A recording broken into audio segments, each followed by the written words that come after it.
Hello there, viewers. Welcome to our channel. We are going to have another interview today with our current student, Aswad Shuvo. Hope you're going to like the video and please like, share, and subscribe if you enjoy the video. Thank you so much. There you go. Let's start. May I come in, sir? Yes, come in. Please take your seat. Thank you. My name is Mazhar Islam Chaudhry. What's your full name? My full name is Aswad Shuvo, but you can call me as Shuvo. Thank you. Shuvo, can I check your ID, please? Yes, sure. Here we go.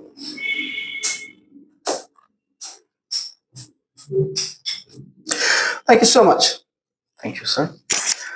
Shivo, I would like to ask you a few questions about yourself. And first of all, I would like to go for history. What did you study in history lessons when you were at school? Well, when we are at school, we learned history about many times and many eras.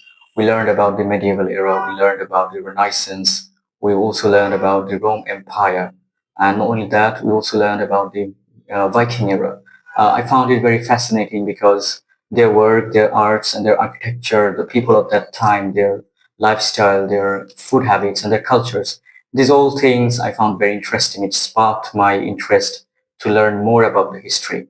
So we also had some discussions classes on history events. Beside that, we also used to do some projects and assignments on various history events. And I also learned about our country's history, our liberation war, and this I found it like very interesting.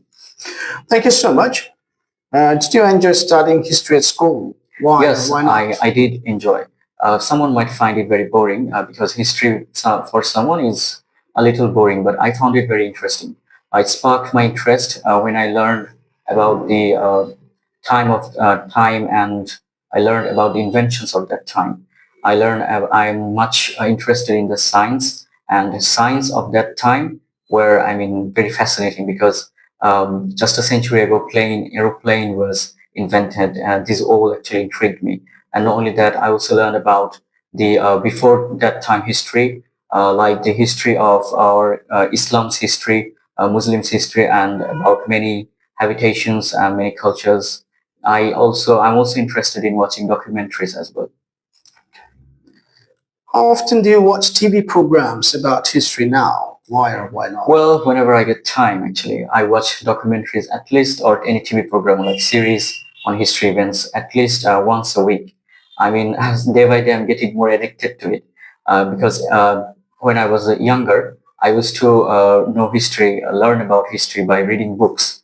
But now I can easily grab the things, grab the information much more easier way, much more relaxed way by watching documentaries.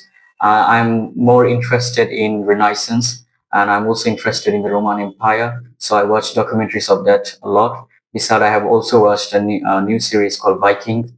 I mean, I found it very interesting. Thank you so much. What period in history would you like to learn more about? Why? Well, if I say particularly, then I would like to learn more about the Renaissance time history because the people of that time, I think they were ingenious. They were brilliant because their inventions, their art and architectures has made this present world. I mean, the world is now very advanced, but I think the people of that time has started the advancements. The people of that time, their lifestyle were amazing. I'm trying to follow them as well because their lifestyle was very healthy. And beside that, I'm also interested in learning about the poets of that time. Their poems are very amazing, and I'm also interested in learning about the inventions of that time. I'm so interested, and so the arcs of Van Gogh has intrigued me a lot. Thank you so much. Now it's the time for the cue card, Mhm. and I'll give you pen and paper, and you got 1 minute to make notes if you wish to. Okay. There's your pen and paper, and if you're ready, let me know. If you're ready before finishing your 1 minute, please let me know. Thank you.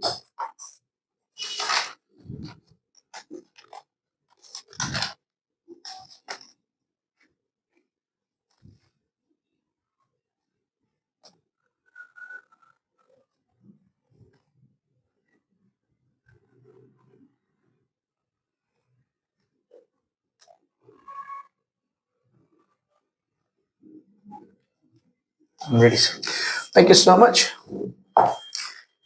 Here you go. Your time starts. Well, I grew up in Uttara Sector 6. It is a residential area in Dhaka city. It is actually located on the northern part, and it is famous for its easier and very modern design and layouts compared to other older parts of Dhaka. The people of this area were very friendly and were very hard. They were hard. They actually welcomed me heartily when I go there. I went there at the age of 7. I was very little at that time. My house was beside a very large park on Sector 6, and that park was also a family gathering, a public place for many other families. The whole area was a mix of with high-story building, and also there were some houses, small cottages, and many types of people lived there. People lived there like people from middle. Most of them were middle-aged people, and they all actually loved me very much. I knew my neighborhood very well, and I used to cycle around the whole city. I used to cycle around the whole neighborhood every evening, and I played footballs and cricket with my friends and other childrens. I also used to play badminton when I was winter. There were school and colleges, and everything was there, so it made the whole area family friendly, and I felt secure living there. And neighbors were very friendly because they helped each other out. They used to look each other out when someone is out to for an suspicious thing if anything goes wrong. And now the area actually is now overpopulated, and I don't think I would live there because nowadays there's some air pollution, and I would prefer a much more quiet and calm place. And beside, the area now has a lack of green space. Thank you so much. That was really nice. Now I'm moving to the discussion part, and in this case, first of all, I'd like to go for neighbors. Let's talk about this. What sort of things can neighbors do to help each other? Well, I mean, neighbor can help in many ways. If I mean, for it doesn't matter how much big or small the help is. Someone can borrow some tools or even borrow some sugar in a pinch. They can help each other out. And beside, they can look each other houses when someone is away, and they can look each other children, and children can play together under the supervision of a watchful neighbor. So by this way, neighbors community gets strong. They get a sense of community. They get a sense of friend, and the bond is created. And beside that, when someone is sick, a neighbor can come and help him. Neighbor can run some errands or do some groceries. I mean, in emergency needs. Yeah, in emergency needs, neighbors can do that. How well do people generally know their neighbors in your country? Well, actually, it depends on the cities, because in larger city, most people are busy with their work, so they hardly get the time to know their neighbors. Since they are so much cope up with their work, they don't get that time, so the time is limited. But however, in the smaller cities or the villages or town, neighbors know each other very well. They even give almost everyday dishes they have cooked, or they take they Sharing things. Yeah, share their things. I mean, sharing good time as well. Yeah, and beside, they also enjoy many programs and arrange many functions together. These all actually make a friendly environment and a good atmosphere around the whole environment. Yeah, as a way of creating bonding, Yeah, creating bond, social bond. Yeah, that's right. How important do you think it is to have good neighbors? Well, I think it is very important because good neighbors can help each other out, and since they're very friendly, I mean, they have to be friendly to be good neighbors. They can welcome in a new neighbor, so he doesn't feel isolated or he doesn't feel lonely. They can help each other out. They can, they can be in need when, in case of emergency, someone is sick. They can take him to hospital. They can run some errands or do some groceries. Beside, good neighbors are also a great support for emotional. It's a kind of welfare. Yeah, for the welfare, good neighbors are really needed. Yeah, because bad neighbors can, hamper another. So I think people have to choose everyone very ingeniously, and bad neighbors can harm in many ways. Yeah. Okay. All right. Thank you so much. So now let's talk about facilities in cities. Which facilities are most important to people living in cities? Well, there are many types of facilities available in the city, but I think the most important cannot be just one. There are many because affordable house and public transportation that is reliable. This is also important, and there are other facilities like the internet facility. Someone might think internet is very important for him. Someone might think internet is not necessary. I need a good public, reliable transportation. Someone might think I need to stay in the city where there are a lot of schools, a lot of workplaces. It depends on personality and people. And I think there are also many other things like the grocery shops, the shopping malls available. Someone might consider that as well, that in my city, there should be sufficient grocery shops and stores. So it depends actually on the people's mind, people's desire. Thank you. How does shopping in small local shops differ from shopping in large city center shops? Well, shopping in local shops can be interesting because the shopkeeper know the customer very well. And normally people go, especially in the city or even in the rural areas of towns, people go to small shops for their daily needs. And in that case, shopkeepers know them well, and sometimes they don't even give money. They can pay the money later and take the things in case of emergency.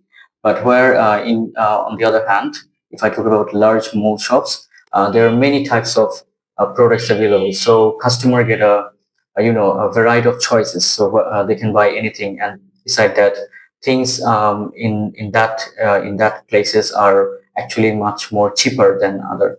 And there are city centers available, which are also actually big shopping malls. And in that area, people can not only just do shopping, they can also watch movies because there are many entertainment places and also many restaurants. People can go with friends and enjoy themselves and poke each other out. So I think this is the difference between larger malls and smaller shopping malls.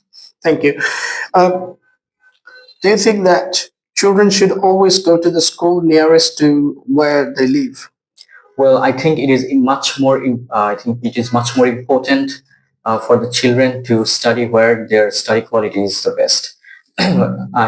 Sometimes the school can be a little further away from the house. In that case, parents should consider the risk. They should go with the children every day, and if for in any case parents can go, I think the school authority should give reliable public transport, and also the government should create a safer environment for the children because children's they can be easily tricked. So they're mandatory things. Yeah, So it doesn't matter the distance, how far your school is, it doesn't really matter. But they just need to give some of the things that are basic. yeah, but in some cases, time also need to be considered because when school is so much further away, then too much it is time consuming. As you mentioned, giving transport fees. Yeah, Useful. reliable transport, and the government should work for this as well. The school buses, they shouldn't be stick. So overall, you're trying to say that the quality, Yeah, quality of education. quality is of much more education is the most important. Yeah, part it is here. most important. Distance doesn't differ much. No,